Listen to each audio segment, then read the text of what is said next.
এসে গেছে welcome to episode number 4, সেই মোস্ট অ্যাওয়েটেড ভিডিও কাশ্মীরের গুলমার্গের এপিসোড এসে গেছে। আমার পেছনে গুলমার্গ, এই যে বরফ এখানে আপনারা দেখতেই পাচ্ছেন, আমরা একটু পর ওখানেই যাচ্ছি।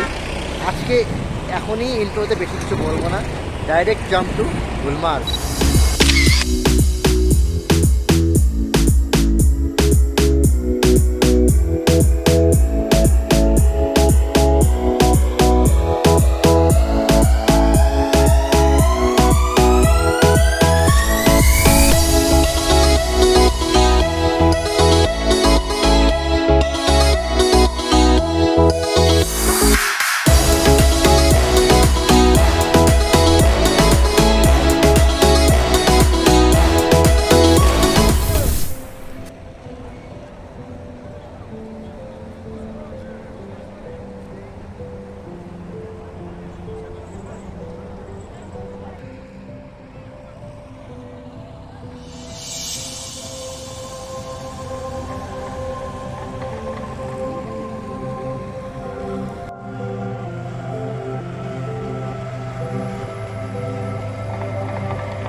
এই অনুভূতি বলে বোঝানো অসম্ভব। কাশ্মীরকে ভূস্বর্গ হয়তো এই জন্যই বলে। ওপরে নীল আকাশ, নিচে সাদা বরফ, পেছনে কিছুটা হলো গাছপালা আছে, একদম ফ্যান্টাস্টিক একটা এনভায়রনমেন্ট। আর আমরা ফার্স্ট ফেজেই বরফ পেয়ে গেছি, ওই জন্য আমরা সেকেন্ড ফেজে যাইনি এইবার, আর বলতে যাওয়ার দরকারও নেই। তবে কিছু প্রিকশনস যেটা আমি বলবো, যে আপনারা যদি কাশ্মীরে কখনো আসেন চেষ্টা করবেন ফলো করার। এক, গামবুটটা অবশ্যই ভাড়া নেবেন, কারণ হয়তো মনে হতে পারে যে মোটা নতুন একটা জুতো নেব, কাজ হয়ে যাবে, কিন্তু সত্যি বলছি ওতে কাজ হবে না। হাঁটতে পারবেন না, দাঁড়াতেও পারবেন না।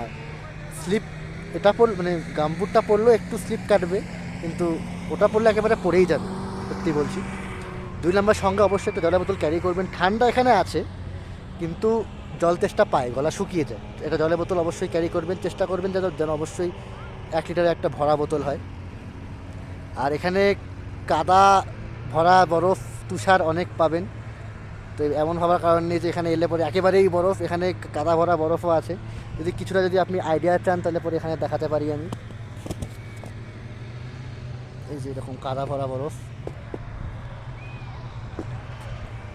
আর সবার লাস্টে যেটা বলবো, এই তুষার যে স্নো যে জিনিসটা আছে, এটা একেবারে ফ্রিজের গুঁড়ো বরফের মতন। হাতে নিলে একটুখানি এরকম করলেই একদম গলে জল হয়ে যায়। আলাদা করে নতুন কোনো এক্সট্রা অর্ডিনারি জিনিস না, তবে জায়গাটা দারুণ অবশ্যই। তো আজকের গুলমার্গ এপিসোডটা আমি এখানে শেষ করছি। আগামীকালকে আসবে সোনমার্গ। Thank you.